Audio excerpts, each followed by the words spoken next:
Today, more than half of all people in the world live in an urban area.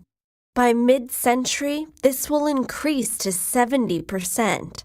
But as recently as 100 years ago, only 2 out of 10 people lived in a city, and before that, it was even less. How have we reached such a high degree of urbanization, and what does it mean for our future? In the earliest days of human history, humans were hunter-gatherers, often moving from place to place in search of food. But about 10,000 years ago, our ancestors began to learn the secrets of selective breeding and early agricultural techniques.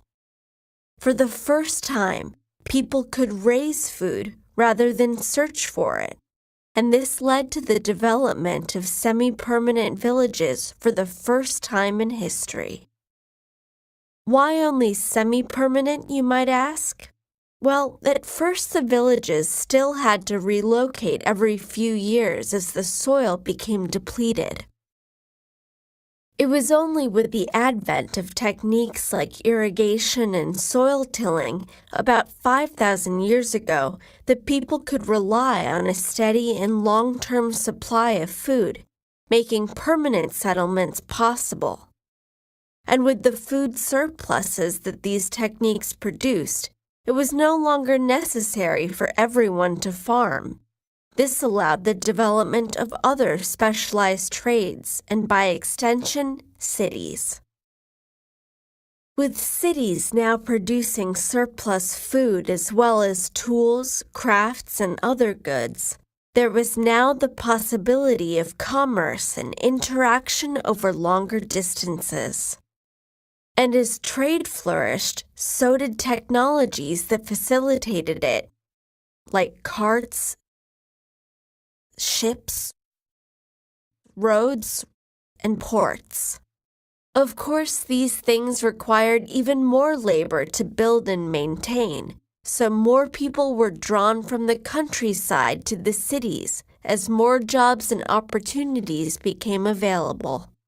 If you think modern cities are overcrowded, you may be surprised to learn that some cities in 2000 BC had population densities nearly twice as high as that of Shanghai or Calcutta. One reason for this was that transportation was not widely available, so everything had to be within walking distance, including the few sources of clean water that existed then. And the land area of the city was further restricted by the need for walls to defend against attacks. The Roman Empire was able to develop infrastructure to overcome these limitations.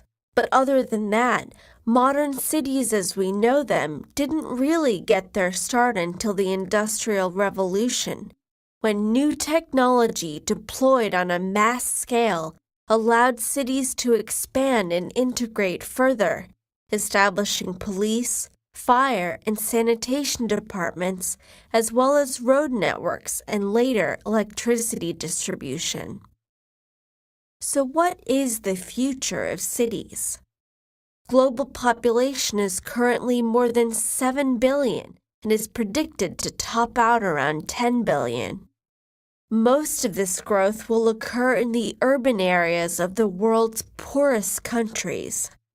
So how will cities need to change to accommodate this growth?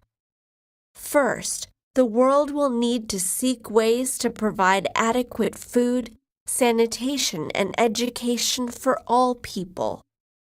Second, growth will need to happen in a way that does not damage the land that provides us with the goods and services that support the human population. Food production might move to vertical farms and skyscrapers, rooftop gardens, or vacant lots in city centers, while power will increasingly come from multiple sources of renewable energy.